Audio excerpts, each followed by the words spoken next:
আল্লাহর দ্বীনের বিজয়ের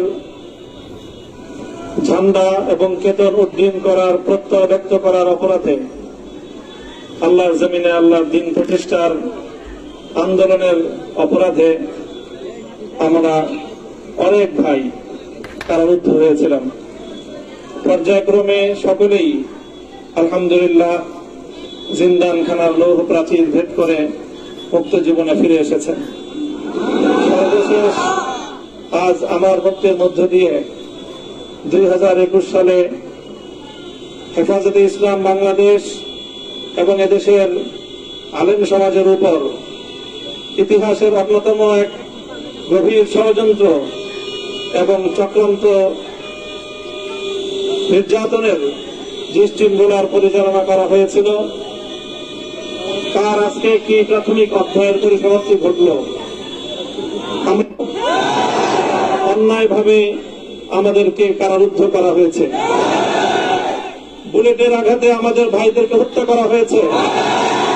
আমরা যখন আমাদের সন্তানদের লাশ এবং তাদের সেই মরদেহকে সামনে রেখে আমরা যখন আমাদের ন্যূনতম প্রতিবাদটুকু উচ্চারণ করতে গিয়েছি তখন আমাদেরকে কারারুদ্ধ করা হয়েছে, আমাদেরকে নানাভাবে নিষ্পেষণ করা হয়েছে, আমাদেরকে জনগণ থেকে বিচ্ছিন্ন করার সব ধরনের অপচেষ্টা চালানো হয়েছে। আমি আজ এই মুহূর্তে আমার এই মুক্তি উপলক্ষে আমি বলতে চাই, আমাদের উপর জুলুম করা হয়েছে, এটাকে আমরা সহ্য করে নিলাম। আমাদের ভাইদেরকে হত্যা করা হয়েছে, সেটাও সহ্য করে নিলাম। আমরা আমার সন্তানের লাশ কাঁধে তুলে নিয়েছি, সেটাকেও আমি হাসি মুখে বরণ করে নিলাম। আমাদেরকে অপমান এবং লাঞ্ছনার সব ধরনের ষড়যন্ত্রের সম্মুখীন হতে হয়েছে, সেটাও আমরা হাসি মুখে বরণ করে নিয়েছি। কিন্তু আল্লাহর জমিনে আল্লাহ এবং তার রাসূলের কোনো সম্মান এক মুহূর্তের জন্য আমরা বরদাস্ত করে নেব। আমরা আমাদের সর্বোচ্চ ত্যাগ এবং কোরবানি স্বীকার করতে প্রস্তুত রয়েছি, জীবন দিতে প্রস্তুত রয়েছি।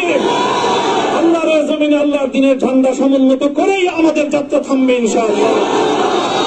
হয়তো শাহাদাত, নয়তো খেলাফত ইনশাআল্লাহ।